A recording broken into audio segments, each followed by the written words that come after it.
How's it going, everybody? Welcome to the latest episode of Schmoedown Central. I'm your host, Brad Thomas, breaking down the week that was in the movie trivia Schmoedown. 3 giant, crazy, great matches happening this week.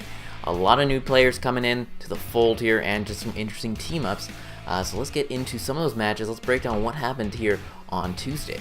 So on Tuesday, we had the Cinemaniacs taking on Franchise Force. Franchise Force, of course, comprised of Ethan, Erwin, and Sabina Graves. J.A. Washington is the manager, while the Cinemaniacs comprised of Witney the Beast, Bibbiani, Mighty, Knost, and Emma Fife as their manager.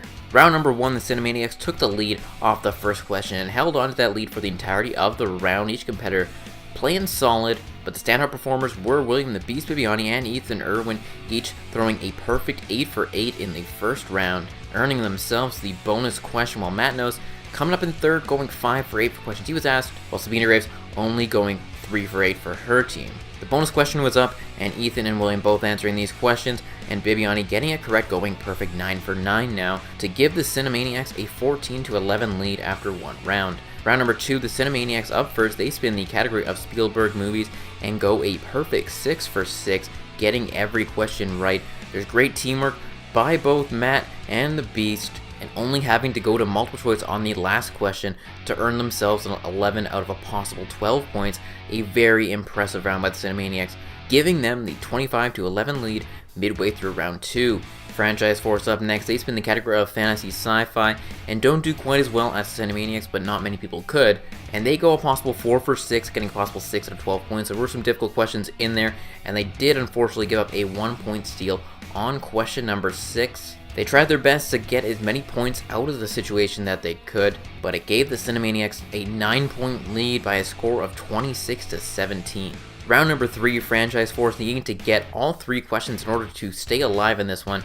Question number 1 coming in the category of 2000s movies. Ethan taking this one and manages to get that first question correct. Question number 2 coming in the category of Sandra Bullock movies. Sabina, of course, taking this question and unfortunately could not come away with the correct answer. Couldn't get the co-star for Speed 2 with Sandra Bullock, as the Cinemaniacs win this one 26-19 via TKO. With the victory, the Cinemaniacs improved to 1-0 with 1 knockout, while Franchise Force, of course, falling to 0-1. The Cinemaniacs putting up a great score, going 20 for 23 for questions they were asked for 87%, a very impressive percentage on their part. Franchise Force, on the other hand, they go 16 for 25 for 64%, not a terrible score, but nothing that's going to stand close to that 87% by the Cinemaniacs. A very, very impressive score. On the individual side of things, Bibbiani leading the way, going 9 for 9 for 100%, while his partner Knost, he went 5 for 8 for 63%. Ethan Erwin going 9 for 10 for 90%, a solid percentage for him, while Sabina, she went 3 for 9 for 33%. So there you have it, the Cinemaniacs advancing, William the Beast Bibbiani, the champ himself, and Knost moving on in the movie trivia Schmoedown. We'll see if they can get along again, but it seems that their play on the table there came to fruition. They played well together, they worked well as a team, and Bibbiani playing in a very impressive game, going 100%. As for the other team, I'd like to see maybe if they can continue again. It was a solid showing from them, just not up to the standards, of course, of Bibbiani and Knost here, and again, a former team champ, a former singles champ. We'll see how far they can go in the movie trivia Schmoedown, and that'll be interesting to see, again, if ever some paths cross either between a Bibbiani, a Witney, a Heuck, and things could collide, to say the least, and fireworks will ensue. But let's get into our first match on Friday.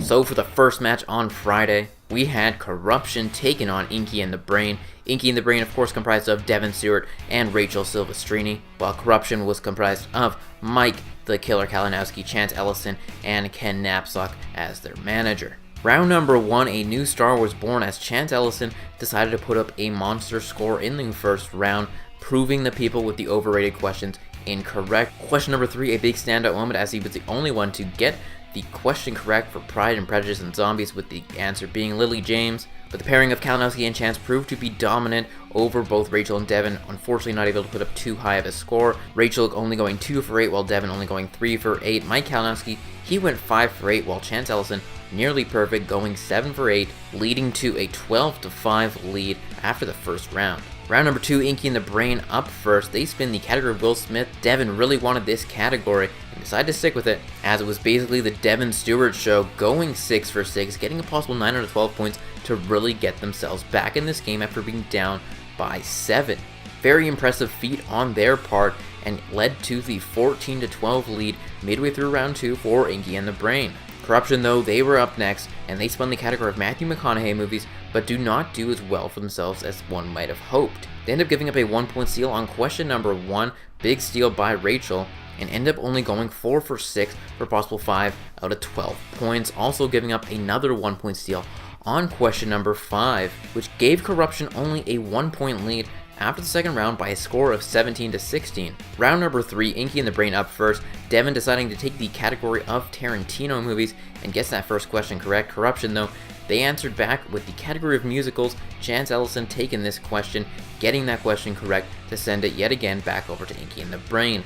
Rachel, the 3-point question, gets it in the category of 2000s, and unfortunately says Andre 2000 as opposed to 3000. It could have been because the category of 2000s was in her head.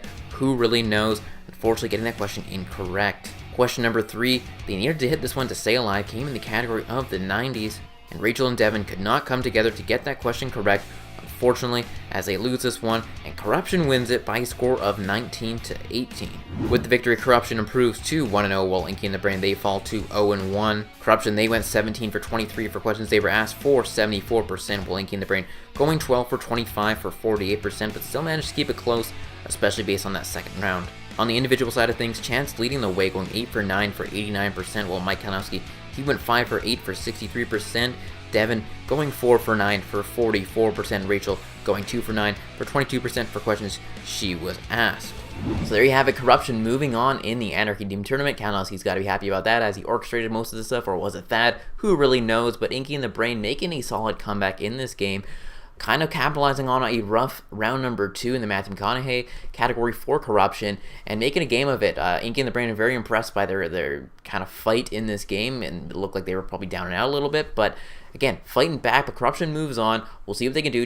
Ellison proven that he is a force to be reckoned with, and we'll see if he can continue that in some new matches upcoming. Round number 2, just around the corner, and it'll be interesting to see how they fare in that second round in the next game that they play, and of course in the second round of the tournament. But let's get into the final match that happened on Friday. So with the final match of the week, we had Take the Cannoli taking on the Self-Righteous Brothers. Self-Righteous Brothers comprised of Witney, Seibold, and Marc Edward Heuck, with Johnny LaQuasto as their manager, while Take the Cannoli, they had Drew McWeeny and Brianne Chandler with Marquia McCarty as their manager. Round number 1, everyone playing solid, but there was one standout performer, and that was Witney Seibold. A lot of them going perfect for quite a while, but Witney was able to sustain that for the entirety of the round, but not to take away the rounds from the other competitors. Drew McWeeny, he went 6 for 8. Brianne Chandler going 5 for 8. Marc, he went 6 for 8, but again, Witney Seibold, the big standard here, going 8 for 8, and then managing to get that bonus question to give the Self-Righteous Brothers a 15-11 lead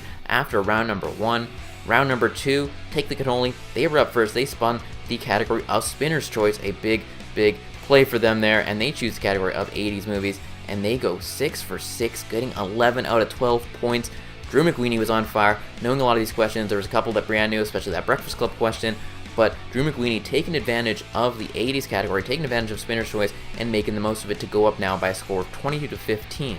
Self-Righteous Brothers, they were up next. They spin the category of Julia Roberts on their respin, and they may have wanted to go with their first spin. They only go 3 for 6, getting the possible 6 out of 12 points, 50% in that round, right on the dot, and they did give up 1-point steals on question number 3, another one on question number 4, and then finally finishing that one out with another 1-point steal on question number 6 to give Take the Cannoli now a 25-21 lead after round 2.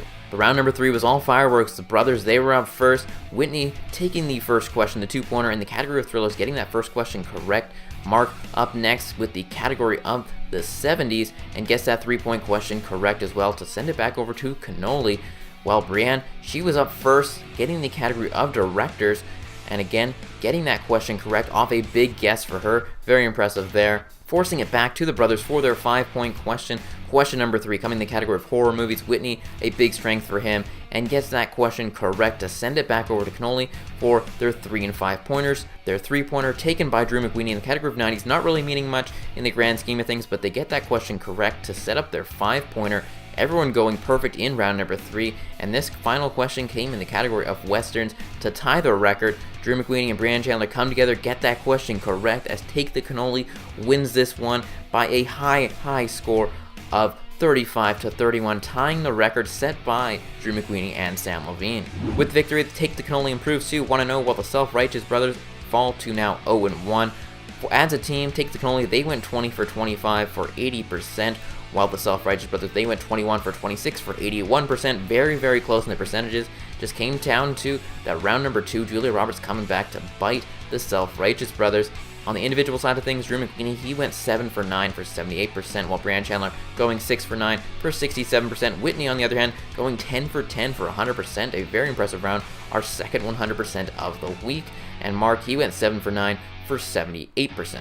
So Take the Cannoli, tying that record, 4 points in a team match, again, tying his own record in Drew McWeeny's case, and a very impressive victory for, of course, Take the Cannoli, while on the other side of things, the Self-Righteous Brothers, again, a very impressive game. 31 points normally gets you that victory, but not in this case, and Witney going 100%, 10 for 10, a very solid individual game for him, and again, just wasn't enough. It was just that Julia Roberts coming back to haunt them, unfortunate for them, and I hope to see both Marc and Witney back in the league, maybe as a team, maybe going back to some other teams, who knows, that remains to be seen, but this Take the Cannoli moving on into round number 2, and that'll be interesting to see if they can carry over that success and maybe try to break the record. But let's get into what's going to happen next week on the Movie Trivia Schmoedown. So next week on the Movie Trivia Schmoedown, we got the Evil Geniuses taking on the Wildberries. This was supposed to happen last week, so I'm going to preview it again. Who knows what will happen here. The Wildberries are wild, as their name suggests. Can they come together to overcome the Evil Geniuses? Lon Harris and JT, it's going to be a tough task for them to do so, but who knows what can happen. The Wildberries are on a little bit of a hot streak as of late, but the Evil Geniuses, Lon Harris, JT, former team champion JT, and Lon Harris has been very impressive in the singles division. Can they come together to overcome the Wildberries and take them down? We'll just have to wait and see. Then on Friday, we got the Odd Couple versus the Paddington 2. Jeff Snyder, Marc, and Draco, very impressive in their first game. Can they continue that success in the second round against another kind of underestimated team in Alonzo Duralde and Matt Atchity? This one will be a slobber knocker, I'm sure. We're going to go deep into round 3. Who knows, maybe overtime is in the cards there, and I think all 4 of these people are very impressive. All could contend for that singles championship, so it'll be interesting to see if the team championship is in one of their cards. Can they take some of that success from round number 1, apply it in round number 2, and advance into the third round? We'll just have to see. As for our play of the week, that's got to go to round number 2. Take the Cannoli, 6 for 6, 11 out of 12 points, only having to go to multiple choice once in that round, and it really just set the tone for what's to come. And also, to top that off, the 3 steals by especially Brianne with that Julia Roberts category, taking away 3 points from, of course, the Self-Righteous Brothers, was very impressive. The round number 2 was pivotal in getting the new record, or tying the record I should say, and of course, taking out, of course, the Self-Righteous Brothers. As for our misplay of the week, that's going to come from the Corruption match in the third round. Inky and the Brain Rachel with the category of 2000s, unfortunately saying Andre 2000 as opposed to 3000. Was it because, of course, the category was 2000s, 2000 was on her brain? Potentially, who really knows? It was just very unfortunate for her, and saying that wrong name, getting that question incorrect, and of course, forcing them to then hit their 5-pointer, which of course they missed, so could have been a different story. Maybe had she got that question correct. But our player of the week has got to be William the Beast Bibbiani, going a perfect 9 for 9, a very impressive in round number 2 as well, going 6 for 6, 11 out of 12 points. Witney may have gotten 100% as well, but I got to go with the Beast because his team did win the match, and of course they did not falter in round number 2, so that's why the William the Beast Bibbiani is our player of the week. A very impressive game by him. So that's it for this episode of Schmoedown Central. Be sure to like, comment, leave all your thoughts in the comment section below. Love hearing all that, and of course subscribe to videos each week, and of course in those comment sections, let me know your predictions for the Anarchy tournament, who you think is going to win next week, what your thoughts are all on that, and of course the misplay of the week. If you disagree with some of mine, also let me know. Love having the conversation down below, and of course if you want to, you can follow me on Twitter at 94BreadThomas or at Schmoedown Cent to keep up to date in the world of Schmoedown Central. And until next week with a new video, I will talk to you all next time on Schmoedown Central.